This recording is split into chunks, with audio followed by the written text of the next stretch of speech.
Okay, welcome back to me, welcome back to Thailand. True Blue Thai here from Thailand. It's 1 atit here in Thailand, which means it's Sunday and it's a lovely sunny day. I got the sun out, but still the same temperature, around about the same temperature, so it's not mega hot or in, well, the warm fine, like, etc.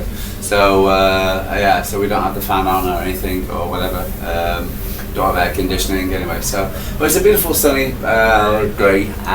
Wasn't enough to have my t-shirt on, but my partner, for instance, got a cold at the moment, so there you are. So there you go. What I've been saying, so there you go. And but anyway, so I hope you're doing well. It is say 1 atit, and I feel a bit down, which is probably understandable because of the result yesterday. Yeah, so for instance, where do we start? Again, for instance, we've got a couple of days before the Champions League game against Leverkusen. So to talk about this, again, I do this every single day. If you don't know me, I'm True Blue Thai. I do this every day for about 20 minutes a day. Bit noisy out there at the moment, like I said, so the kids are here, they've got the neighbours around, that's the reason why I'm where I am right now. Yeah, so we've got a lot to unpack really, because I'm going to do a play ratings, I don't know, I'll post it tomorrow with the ladies as well, because the ladies did us proud, etc, and won the game 2-0 against Forest, and they got through to the quarterfinals, so that was good for the ladies. But the men, okay, well, we fell flat, and there was reasons why we fell flat, and we've been talking about all the week, etc, about VAR and decisions and refereeing decisions with Liverpool, and Liverpool telling Liverpool just, go, it's just, you weren't the better team as you were, so, which was true, and but the thing here is I thought it was a more even contest between City and Newcastle. Yeah, so the more even contest, and so I think, for instance, where we have a more of a grievance more towards these VAR decisions, and the VAR decision against Ruben Diaz for Harvey Barnes' second goal was basically a bit weird and a bit sceptical, a bit dubious to say the least. Because in the picture where it was supposed to be offside, you had Harvey Barnes offside. You had Ruben Diaz clearly wasn't jumping, but in the photo in the VAR picture, he's showing him jumping in a different position. So, for instance, so it's like what the hell. And yeah, so for instance, it's a bit different to see the and again when you look at VAR, for instance,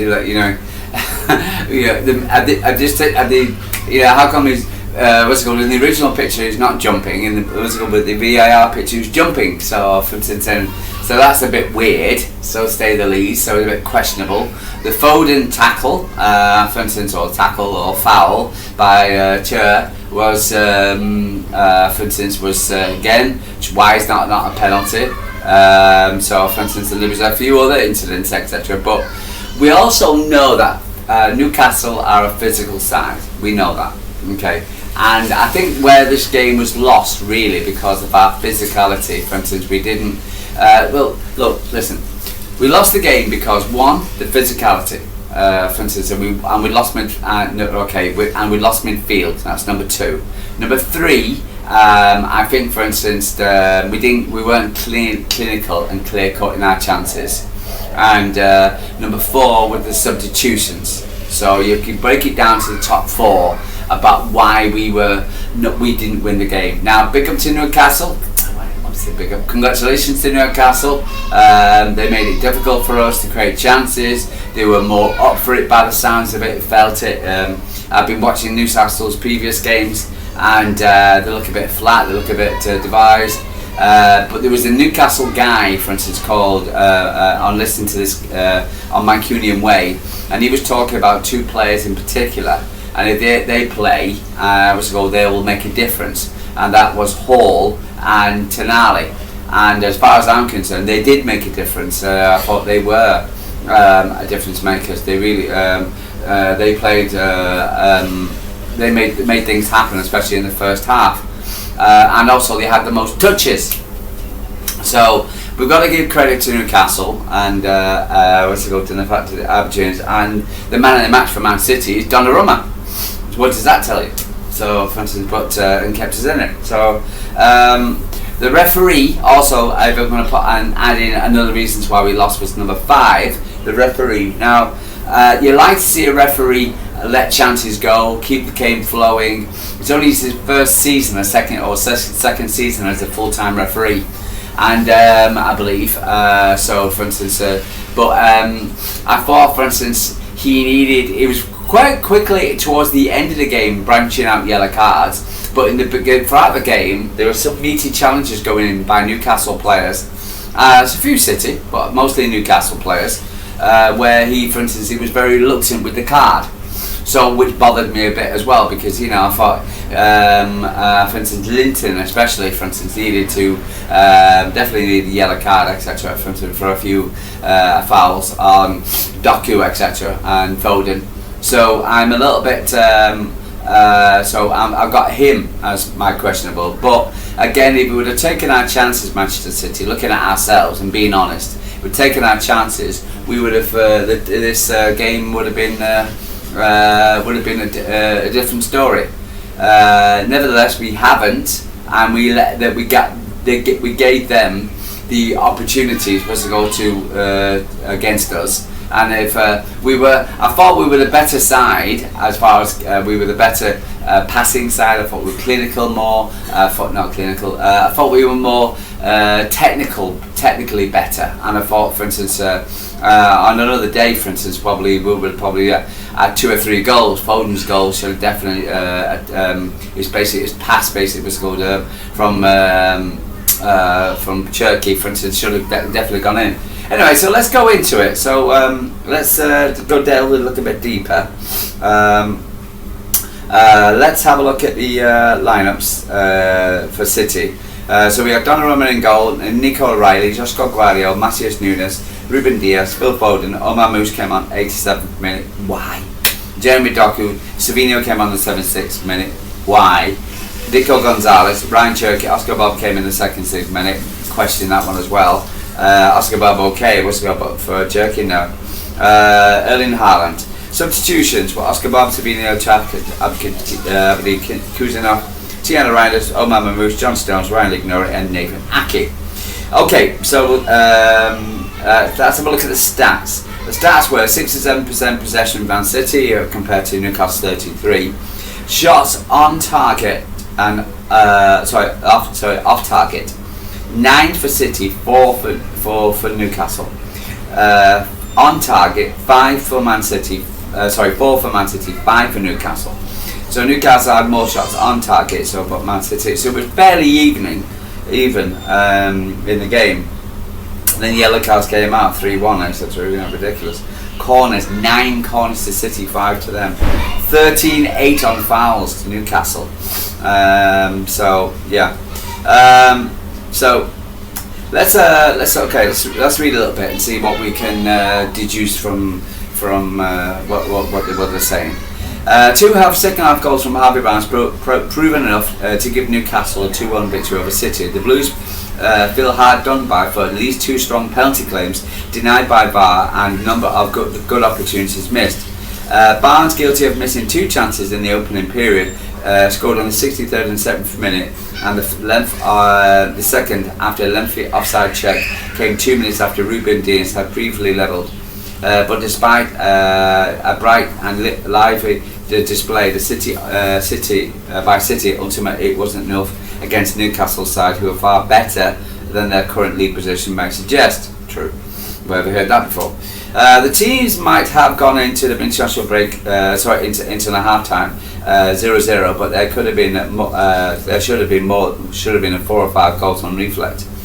Newcastle should have been ahead on the 27th minute when Donnarumma. Risky pass to Phil Foden was intercepted on the edge of the City box, but Harvey Barnes saw his shot saved by the Italian stopper. Then City was in turn just spun a great opportunity when Doku played Erling Haaland through, but Nick Pope rushed out, but the Norwegian seemed to be in two minds, and his attempt to curl it around the goalkeeper from 30 yards all went wide. Normally Haaland would eat that up, but for some strange reason he didn't. And again, he's shown he's not a robot; he's a human being.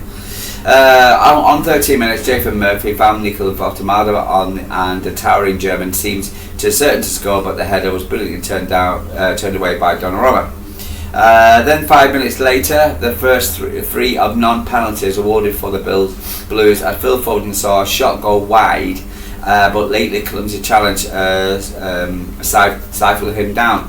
The VAR check cleared the challenge. Again, so for instance, it was a clear. Now people are going to say, well, Foden did get his shot off when before the challenge came in.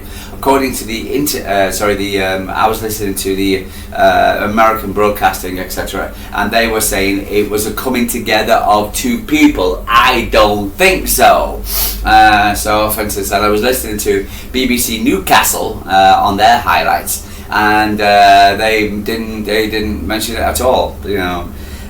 Just past the half-hour bound to miss another gilt-edged chance and fired wide with the goal gaping. It was the end of Erling Haaland's. It was to end, and Erling Haaland was again denied by Pope on the 35th minute.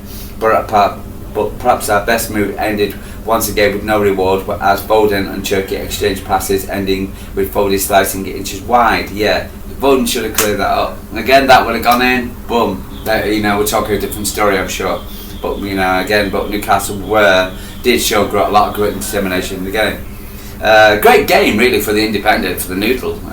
Good to watch. Donnarumma made another save from Voltemada just before the hour, but just after it banned by the Magpies ahead with a low shot from the 20 yards. Yeah, good goal. For instance, City should have done better in defending. They broke well, and again straight through the midfield. I think that's where we lost control of the game.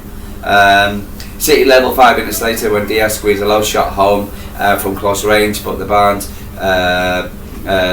struck 2 minutes later after a 6-yard box scramble. So the Diaz goal, etc., I thought was a good goal, etc., but for instance it was a good strike, etc. It got deflected, was from you could say a set piece, so but for instance it showed his determination, got a nosebleed afterwards, etc., and got called off the pitch to deal with his nosebleed, but he was determined to get back on. But I think there was somebody doing his laces up. I think Cherki went down and did his laces up. There's a Newcastle guy went down before. Wasn't going dealing his laces up, etc. Not before that. During the game, took him a bath. 5 minutes. What's going to do his laces up? Come on, boy. So for instance, and the goal for them come off the corner, scrabble in the box again. For instance, was a scruffy goal. So Gruff's goal to concede. You could say about City's goal, but again, but I think, for instance, I've got no problems of conceding a goal, for instance, or conceding goals, but again, if the VAR decision, etc., about offside, etc., it was clear. There was a question marks. There were half chances at the time, but ultimately it wasn't our day. Yeah. Attendance 52,000. VAR decisions made it difficult for City. VAR decisions weren't solely on City. Solely City lost.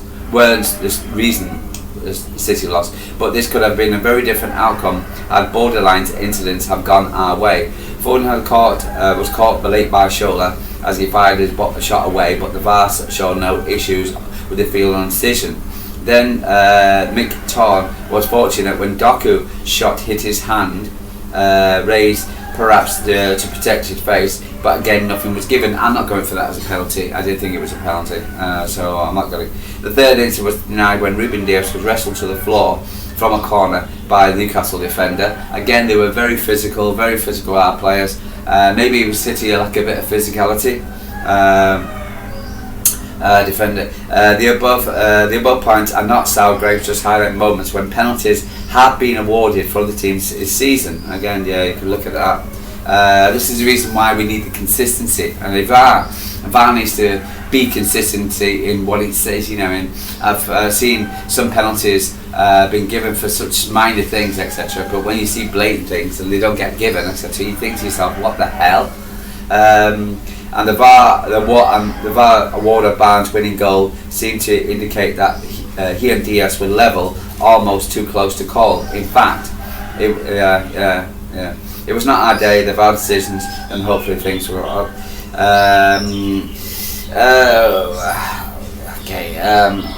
Positively, watching Nicholas O'Reilly's progress was a great success for our City fans. Homegrown Blues, yeah, play well. Okay, let's move on. Pep, speaking on match of the day, Newcastle is a top side, top players, top managers. So unfortunately tonight we could not make the momentum that we had. It was an entertaining game. We both had chances, and then there was a moment shift, and ultimately we couldn't win. On the first half, goalless, both keepers were good, and after we missed chances, it was an entertaining game with many chances, but we were closer in the beginning. On the second half goals, it happened in the Bournemouth game, it happened today again. It was after a VAR decide, they know perfectly. Frustration on dropping points. Always, but it's a football game, and the opportunity is playing, and they play too good. On the referees, no questions, everything's fine. Eddie Howe reaction: we were playing the best team in the league and God knows how long. Our record against them has not been good. It was a big response, and we gave everything, which was what you have to do against City. We were really hard, but fair. I felt we did everything we could do to get the win. So we dropped points, so we're back into third position. Chelsea beat Burnley. I saw the game, I said Burnley weren't good. Up next we got Leverkusen on Tuesdays. So we can bounce back from that, and then we got Leeds. The Premier League. So at the Etihad. So, but no, again, I don't want to be a piss out of grapes. I don't want to be, for instance, VAR was the reasons why we lost. The thing is, again, we need to be more clinical in our chances. We lost midfield. That's where probably Rodri would have been better. Bernardo Silva didn't do what he needed to, because there was because we knew Newcastle were a physical team, so there was a talk about should we put in Reinders rather than Bernardo Silva, but we thought Reinders were a bit softer than Bernardo Silva. But again, it wasn't a good game for our midfielders, so we lost control of the midfield, and that's where basically the goals came from, really, the first goal especially. Not too disappointed. I'm not going to say it's the end of the world like a lot of people. 7 points if you expect Spurs to lose against Arsenal. For instance, there's a long way to go, for instance, and there's got a lot of pluses and minuses. City will now have a series of easier games, but against teams we should be beating, but we'll see. Let's say we got Leeds next week, they've got Chelsea, so for instance Arsenal, again it's going to be interesting. It's going to be that's what you want in a Premier League season. You want excitement. The game was good overall. To watch if you're a neutral. My friend, etc., Liverpool fan, he was watching it. It was very entertaining. But City need to do more. Again, the problem with VAR and refereeing decisions, they need to be more, the same. What's it called? And again, like Ruben says, in 1 minute it's a foul on the goalkeeper. Next minute it's not a foul on the goalkeeper. I saw a lot of grappling, but we knew Newcastle were like this, so we should have been more prepared for it. So we've got on ourselves to blame. But we're saying that I'm still very confident we can win the league. Maybe I was a bit too confident about going into this, bringing in a 3-0 victory. I thought I saw on ESPN everybody was predicting a 2-2. Maybe a draw should have been the right result, but unfortunately we didn't do it. So we got a point, but we go again. So I'm not going to. I'll talk about the player ratings tomorrow. I've got a good idea from Zuma. I've seen quite a few people talk about player ratings, giving some LB and Saib and giving some very low marks. I don't think they're good. I think they were that bad. But again, you've got to also praise the opposition as well. So, but never mind. So keep on smiling. So at least the ladies won. So it's not the end of the world. And what's it called? It's probably another learning curve. And so anyway, guys, love you and leave you. Like and subscribe. Tell me what you're thinking. Have you seen the jumping Diaz in the VAR? And that lovely challenge and Phil Foden by chair. But anyway, guys. What can I say? If we were more clinical with our chances, we would be talking about this. Probably not. Anyway, guys, leave you to a good time from Thailand. Like, subscribe. I'll speak to you tomorrow.